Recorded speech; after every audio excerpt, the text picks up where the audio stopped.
నమస్కారం. DSP rural CI గారు party 1 notice ఇచ్చారు. ఈరోజు రూరల్ డిఎస్పీ గారి కార్యాలయంలో హాజరు కమ్మని చెప్పి నోటీస్ ఇవ్వడం జరిగింది. అందులో భాగంగానే ఈరోజు డిఎస్పీ గారు సిఐ గారు ఇద్దరు కూడా 40 క్వశ్చన్స్ ఇచ్చారు. ఆ 40 క్వశ్చన్స్కి రిటర్న్గా ఆన్సర్ ఇచ్చాము. ప్రజాస్వామ్యంలో రాజకీయాలలో విమర్శలు ప్రతి విమర్శలు ఉంటాయి, అది సహజం. కానీ వీటి మీద కేసులు పెట్టుకుంటూ పోతే కోర్టు హాలులు పట్టవు, జైళ్ళు పట్టవు. విమర్శలు ప్రతి విమర్శలు అనేది సహజం, అది రొటీన్గా జరుగుతూ ఉంటుంది. ఈ మధ్యన జరిగిన సంఘటన అంతా కూడా మీకు తెలుసు. మేము రుక్మిణి కళ్యాణ మండపంలో సమావేశం ఏర్పాటు చేసుకోవడం, అక్కడ కొన్ని మాట్లాడడం జరిగిన విషయం మీ అందరికీ తెలుసు. అవి వాళ్ళు వ్యక్తిగతంగా అన్నట్లు, వాళ్ళ మీద ఏదో మనం వ్యక్తిగతంగా ఆరోపణలు చేసినట్లుగా కేసు ఇవ్వడం జరిగింది. ఇది కోర్టులో ఉంది, ఇంతకన్నా నేను ఎక్కువ మాట్లాడకూడదు. కేసు కోర్టులో ఉంది కాబట్టి వాడు అడిగిన 40 ప్రశ్నలకి సమాధానాలు ఇచ్చాను రిటర్న్గా.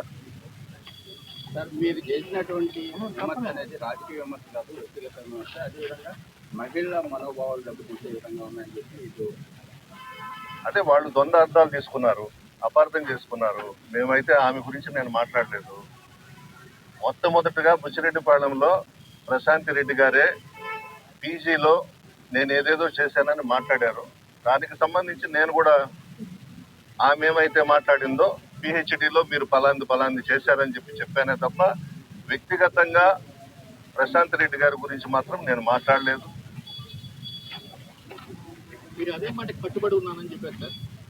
అదే మాటకు కట్టుబడి ఉన్నాను అని అంటే ఆమె పీజీలో నేను ఏదేదో చేశానని చెప్పింది.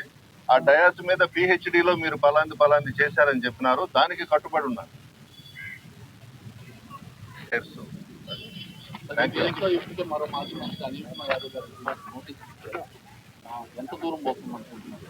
ఏం లేదు, వాళ్ళని కూడా 5గురు డయాస్ మీద ఉండి నవ్వినారనో చప్పట్లు కొట్టారనో పెట్టినట్టున్నారు. ఇది హాస్యాస్పదం.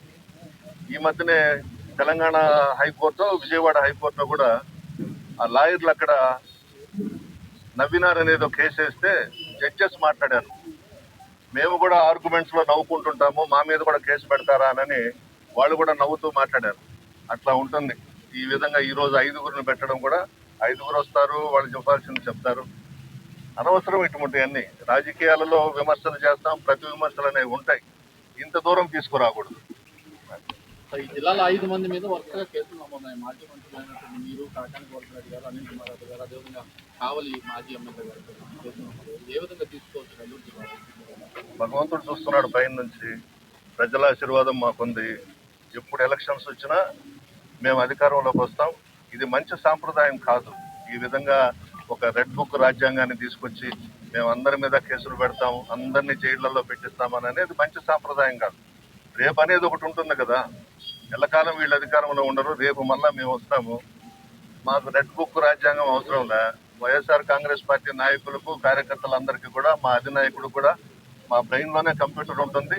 ఎవడైతే ఈ పనులు చేస్తాడో వాళ్ళ సంగతి మేము అప్పుడు చూసుకుంటాం. మీ ఇంటిపై జరిగినటువంటి దాడికి సంబంధించి ఎలాంటి అది కూడా కోర్టులో వేస్తున్నాం, కోర్టులో వేసాం.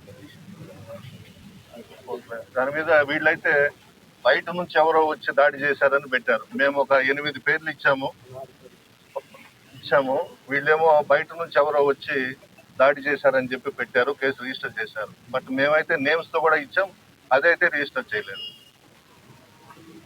నెల్లూరు జిల్లా చరిత్రలో ఇళ్ల మీదకి రావడం అనేది బహుశా ఇదే ఫస్ట్ టైం ఏమో. మేము నెదురుమల్లి జనార్దన్ రెడ్డి గారు వాళ్ళం కూడా 50-60 సంవత్సరాలు రాజకీయాలు చేశాం. విమర్శలు ప్రతి విమర్శలే చేసుకున్నాం తప్ప ఇళ్ల మీద దాడులు చేయలేదు. భగవంతుడి మీద భారం ఆయనే చూసుకుంటాడు. వ్యాఖ్యలు చేసినప్పుడు తర్వాత మీ ఇంటి మీద దాడి జరిగినప్పుడు మాట్లాడిన చాలా వ్యత్యాసం కనిపిస్తుంది. అంటే మీకు మీ అధిష్టానం నుంచి ఏమైనా ఒత్తిళ్ళు వచ్చాయా? నాకేం ఒత్తిళ్లు లేవు, నేను అట్లా భయపడేవాడిని కాదు, నాకు అవసరం కూడా లేదు.